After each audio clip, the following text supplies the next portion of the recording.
बहुत ज़्यादा अच्छा लग रहा है एंड बहुत ही ख़ास फीलिंग है एंड मैं कभी इमेजिन भी नहीं कर सकती थी कि इस तरीके से मेरा अयोध्या में पहली बारी आना होगा। So it's very very special. किस प्रकार से तैयारियां आपने की हैं सीता के रूप में? आई थिंक जब भी हम किसी रोल के लिए तैयारी करते हैं या एक्टिंग के लिए तैयारी करते हैं तो उसकी प्रिपरेशन बहुत ही अलग होती है, लेकिन सीता जी के रोल के लिए it's actually a very different experience.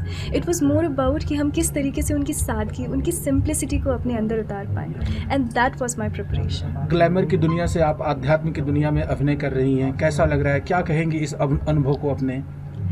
Glamour की दुनिया हो चाहे आध्यात्म की दुनिया हो, फ़र्क ये है कि हम किस तरीके से अपने काम के लिए ईमानदार रहते हैं। मैं वही कोशिश करूँगी कि आज के इस रोल में मैं पूरी ईमानदारी से इसे निभा पाऊँ। प्रभु राम के साथ सीता की जोड़ी आपने सीरियल्स, फिल्मों के माध्यम से देखी होगी। आज उसको आप किस प्रकार से उतारेंगी यहाँ के स्टेज पर?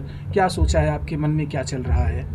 आई थिंक राम जी व सीता जी का जो मिलन था, उनकी जो जोड़ी थी, उनसे हमने इंस्पिरेशन ली है कि किस तरीके से आप साथ किस तरीके से निभाते हैं। आज के टाइम पे जब हम देखते हैं तो वो एक इंस्पिरेशन है एंड मेरी कोशिश यही रहेगी कि उतनी ही सादगी, उतनी ही सरलता से मैं वो उतार पाऊँ। आप अयोध्या में हैं, यहाँ से पूरे समाज को, ग्लैमर वर्ल्ड को, मुंबई माया नगरी को क्या संदेश देंगी आध्यात्म और अयोध्या के लिए, प्रभु राम को लेकर के?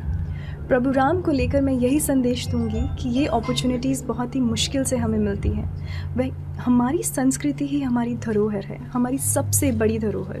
वह हम उसे किस तरीके से आगे लेकर जाएंगे वह हम पे डिपेंड करता है। इट्स आवर रोल कि हम किस तरीके से अपनी कल्चर में इन्वेस्ट करें एंड उस तरीके के आयोजन जैसे कि आज हो रहे हैं उनमें और ज़्यादा इन्वेस्टमेंट्स और ज़्यादा एफर्ट डालें ताकि हम अपनी कल्चर, अपने भारत को आगे लेके जा पाएँ। यही मेरा संदेश है। अयोध्या के विकास को भी आपने देखा हो 2-4 घंटे में, जो भी आपने यात्रा जी की, बिल्कुल। वो किस तरह देख रही हैं उसको, कैसा लगा? मुझे एक चीज़ बहुत अच्छी लगी अयोध्या की कि किस तरीके से डेवलपमेंट एंड हमारे ट्रेडिशंस, उन दोनों को एक तरीके से मिलाया गया। ट्रेडिशंस एंड मॉडर्निटी को मिलाना बहुत आसान नहीं है, पर गवर्नमेंट ने एक बहुत ही अच्छा काम किया है इसमें। जब मैं अयोध्या आई तो मुझे ऐसा महसूस नहीं हुआ कि मैं किसी भी शहर में हूँ। मुझे एक्चुअल में पता चल रहा था कि मैं राम जी की जन्मभूमि हूँ। कोने कोने में मुझे दिखाई दिया राम का नाम and I think that is what matters at the end of the day, that आप कैसे डेवलपमेंट में अपने भारत की संस्कृति को भी मिला सकते हैं।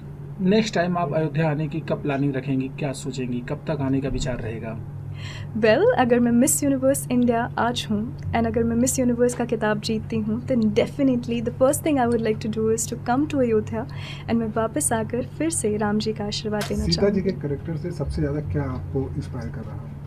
सीता जी जानी जाती थी ज्ञानी होने के लिए, सुंदर होने के लिए, सहज होने के लिए, पर उनकी सबसे खास बात थी उनकी सरलता, उनकी सादगी, उनकी शांति and that is I think one quality जो मैंने सबसे ज़्यादा सीखी है उनसे। इंतजार कर रहे राम की नगरी में, कैसा लग रहा है? मुझे सच बताऊं तो इतना गर्व महसूस हो रहा है कि प्रभु श्री राम जी ने मुझे अपनी अयोध्या नगरी में मौका दिया। ये मेरे कोई पिछले जन्म जन्मांतर की तपस्या होगी या कोई ऐसे फल होंगे जो मुझे अयोध्या नगरी में आने का मौका मिला। कैसा लग रहा है अयोध्या में रावण का किरदार? इसका तो कुछ वर्णन ही नहीं कर सकता। मैंने जरूर कोई पिछले जन्मों में पुण्य कर्म किए थे जो प्रभु श्री राम के चरणों में और प्रभु श्री राम के हाथों से मरने का सौभाग्य प्राप्त होगा।